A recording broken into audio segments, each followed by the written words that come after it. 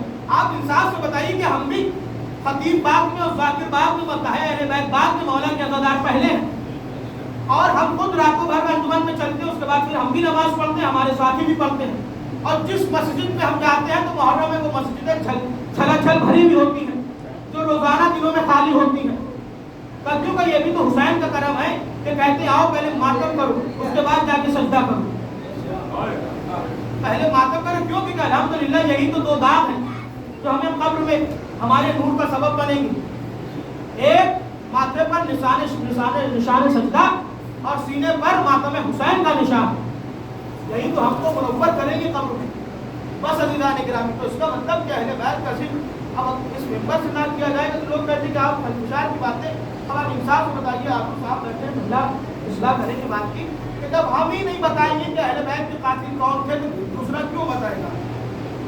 سوال تو یہ پیدا ہوتا ہے کہ جب ہم ہی نہیں بتائیں گے کہ اہل بیت کے قاتل کون ہیں تو ان کو کیا غرض ہے کہ وہ بتائیں کہ یہ ان کے قاتل وہ ان کے قاتل؟ تو یہ کام ہمارا ہے کہ ہم بتائیں کہ ان کا قاتل کون، بنت رسول کا قاتل کون، بنت علی کا قاتل کون۔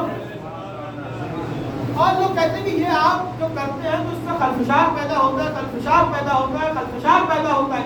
اگر کرنا ہے تو گھر میں کریے، اس چوراہوں پر آ کے کیوں کرتے ہیں؟ لیکن خلفشار پیدا نہیں ہوتا ہے، بلکہ عرب میں ممالک میں یہ دستور اور قانون ہے کہ جب کسی کو سزا دی جاتی ہے تو کسی اندھیری کوٹری میں نہیں دی جاتی ہے، جمعے کے دن چوراہے پر دی جاتی ہے۔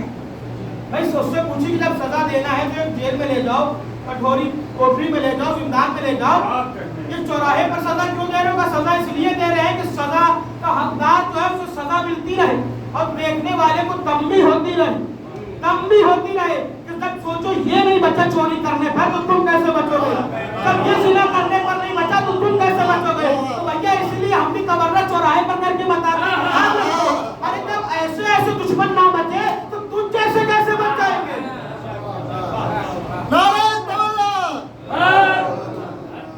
مطلب یہ قانون بنا ہے۔ نعرہ حیدر، نعرہ خیبر، نعرہ سلوان۔ اس کا مطلب یہ قانون بنا چکے ہو، جب کسی سے دوستی ہوتی ہے تو اس کے دشمن سے نفرت بھی ہوتی ہے، اور یہ فطری تقاضا ہے، فطرت ہے ہماری کہ اگر ہمارا دوست کا کوئی دشمن ہے تو ہمیں خود بخود اس سے نفرت ہونے لگے گی، ہم خود بخود اسے اچھا نہیں سمجھیں گے۔ یہ فطرت کا تقاضا ہے، جن سے محبت کرو تو ان کے دشمنوں سے نفرت بھی کرو۔ لوگ کہتے ہیں کہ کس بات کی لعنت ہے، تو آپ انصاف سے بتائیے کہ کیا کم ظلم ہوئے تھے آل محمد پر، اہل بیت پر؟ اب سوچیے شہزادی کونین کو یہ مدینے میں رہ کے لوگ آپ کہہ رہے ہیں کہ دیکھیے یا تو اب رات میں رویا کریے دن میں رویا کریے، ہمارے ارحام میں خلل پیدا ہوتا ہے۔ ابھی تو امام نے بیت الحجر کی تعمیر کری تھی کہ شہزادی آپ یہاں رویا کریں، لیکن تاریخ کی دو بیٹیاں ایسی نظر آئیں کہ جو اپنے باپ کے مرنے کے بعد زیادہ دن زندہ نہیں رہ پائیں۔ مدینے میں زہرا تھی اور شام میں سکینہ تھی، دو ایسی بیٹیاں ہیں کہ جناب فاطمہ زہرا بھی اپنے بابا کو یاد کر کر کے روتی تھی، اتنے برس زندہ رہی، اب کچھ دن زندہ رہی، اس کے بعد انتقال ہو گیا شہزادی کا۔ اور وہی جناب سکینہ کہ یہ بھی اپنے بابا کو یاد کر کر کے روتی تھی قید زندان میں۔ بلکہ آپ کو معلوم ہے کہ مدینے میں ایک بار ایک بندے بیچنے والا نکلا تو امام نے اس کو روکا، روکنے کے بعد اس سے دو گوشوارے خریدے، وہ گوشوارے سکینہ کے کانوں میں پہنائے۔ میں کہوں گا مولا یہ مدینہ ہے کہ جہاں گوشوارے پہنائے جا رہے ہیں، لیکن سن 61 ہجری کربلا میں یہی گوشوارے چھینے جائیں گے۔ دار و شملہ معلوم خدا لعنت کرتا ہے، کہتا ہے کہ جب ہم نے خیموں میں آگ لگائی تو ہم نے دیکھا کہ ایک بچی کے دامن میں آگ لگی، کہنے لگا کہ ہم آگے بڑھے، ہم نے چاہا کہ اس بچی کے دامن کی آگ کو بجھائیں۔ وہ کہنے لگا کہ جب ہم آگے بڑھے تو ہم نے دیکھا کہ اسی بچی کے گوشوارے کانوں میں دو گوشوارے چھوٹے چھوٹے سے چمکتے ہوئے نظر آئے۔ اس نے کہا کہ میری توجہ دامن سے ہٹی اور میں نے بچی سے کہا کہ گوشوارے مجھے دے دے۔ بچی نے کانوں پہ ہاتھ رکھ لی کہ بابا نے مجھے بڑے ارمان سے پہنائے تھے، آج میں پھر تم سے دوبارہ طلب کر رہا ہوں کہ یہ مجھے